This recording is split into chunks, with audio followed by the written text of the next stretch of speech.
كيف حالكم متابعيني ومشاهديني على قناتي؟ بتمنى تكونوا كلياتكم بخير. اليوم وصفتنا وصفة سهلة، هي عجينة القطايف. بدي اعمل منها السيالات وبدي اعمل منها قطايف عصافيري. بتمنى تجربوها وتعطوني رأيكم فيها، ويلا مع بعض نشوف المقادير. نجهز القطر. اول شي بنجهز القطر. انا رح استخدم كاستين سكر، باي كاسة فيكي انتي تحطي يعني المقادير اللي بتحبيها، بتحبي تكبري تحبي تصغري. كاستين سكر. انا هلا بنفس هاي الكاسة رح احط كاسة مي، لكل كاسة سكر نص كاسة مي. انا رح احط كاسة كاملة وما احركها ابدا، بعيفها يعني بعيفها لحالها تذوب. وبس بلشت تغلي معي واذا ما داب معي السكر ممكن بواسطة المعلقة الخشب احرك شوي تحريك بسيط. بعير على الضبط 7 دقايق بالضبط. بعد 7 دقايق بس غليت بعصر عصرة ليمونة او رشة محل ليمون مشان ما يسكر معي السكر. بخليها تغلي دقيقة وحدة بس وبطفي النار وما بحركها ابدا للطنجرة، بخليها مكانها لحتى يبرد القطر لحاله. هاي الكاسة المي. هلا رح احط القطر على النار وبرجع لكم بعد ما يصير.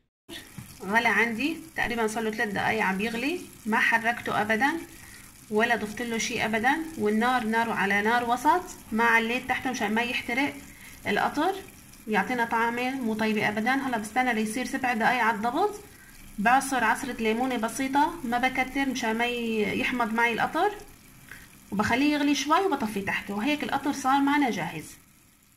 المقاسات كلياتها بهالكاسه هاي. اكيد هاي الكاسه متوفره باي بيت او اي كاسه متوفره عندك، ممكن بكوب المقاس هاد. هلا بالنسبه الكاسه، اي كاسه انت متوفره عندك بالبيت فيكي تكبري المقاس. يعني اذا كبرتي الكاسه بتكبر معك المقاس، يعني بيكبر معك الكميه. اما اذا صغرتي الكاسه بتطلع معك كميه اقل.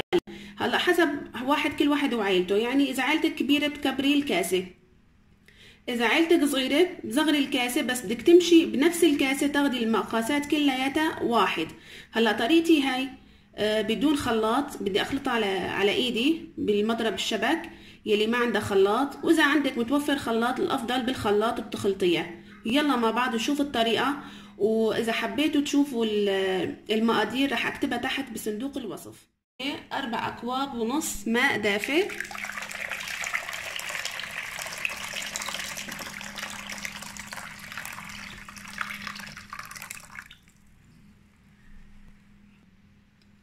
السميد 3/4 الكوب سميد،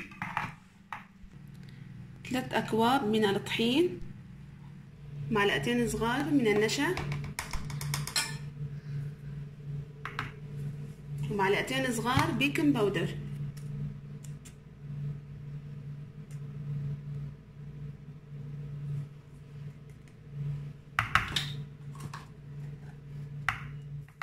فانيليا، 3 معالق كبار سكر. هلا انا بهالوصفه هاي لازم يكون في 3 معالق حليب بودره، انا مو متوفر عندي. حطيت 4 اكواب حليب، 4 اكواب عفوا ماء، ونص كوب حليب سائل. هلا رح نخلط المكونات كلياتها بالمضرب الشبك هاد لحتى يصير عنا خليط ناعم ما فيه ابدا تكتل.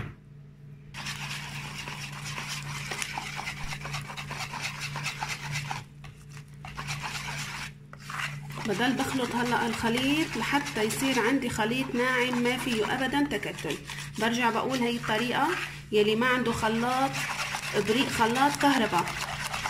اما اذا كان عندك متوفر الافضل على الخلاط. بتضلي بتخلطيه تقريبا شي ربع ساعه، بعدين بتريحيه كمان من ربع ساعه لنص ساعه. بعد ما ريحت العجينه شغلت على الصاج قبل 3-4 دقائق حتى توزع الحراره كامل على الصاج. ممكن تخبزيهم بالصاج، ممكن اذا في عندك طواي ما بتلزق بتشغليه قبل 3-4 دقائق على نار اقل من وسط مشان ما تحترق معك الحبات. ويلا مع بعض. هلا نصب الخليط. الخليط لازم يكون سائل شوي. هلا اذا بتحبي انتي تكبري مقاس الحبه، بتحبي تصغريه على حسب ما بتحبي.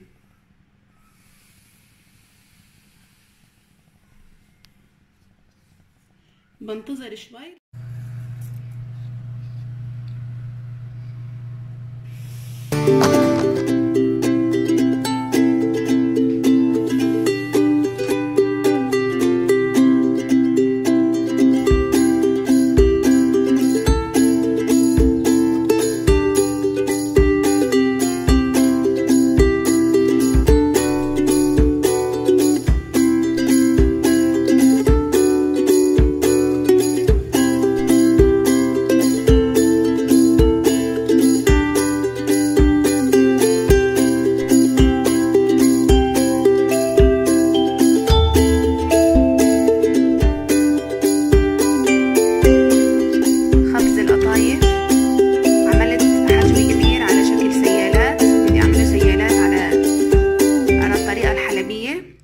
عملت حجم وسط مشان اقليهم واحشيهم قشطة او جوز او جوز الهند مع شوية قرفة وسكر، وممكن قشطة، ممكن كمان جبنة حلوم بتجيبيها بتحليها قبل بيوم الجبنة الحلوم وبتنشفيها تمام من المي وبتتأكدي ما ضل فيها ملح، كمان بتحشيها وبتقليها كتير لذيذة.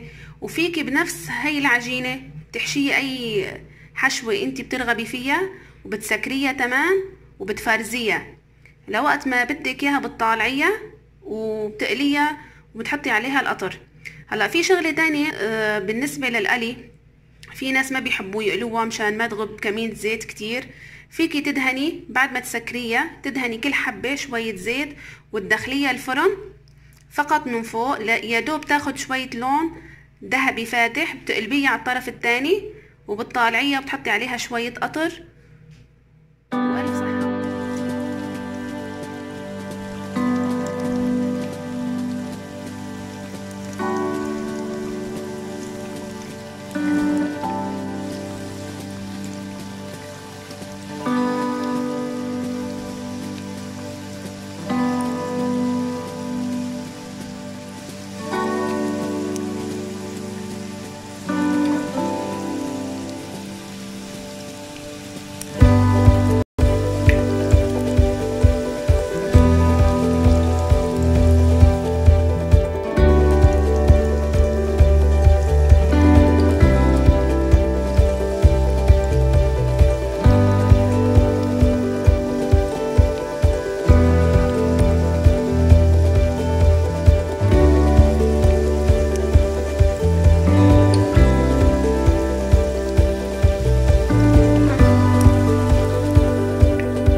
شوية سمن عربي بس لذيذات كتير كتير. اتمنى تجربوا الوصفة وما تنسوني من الاشتراك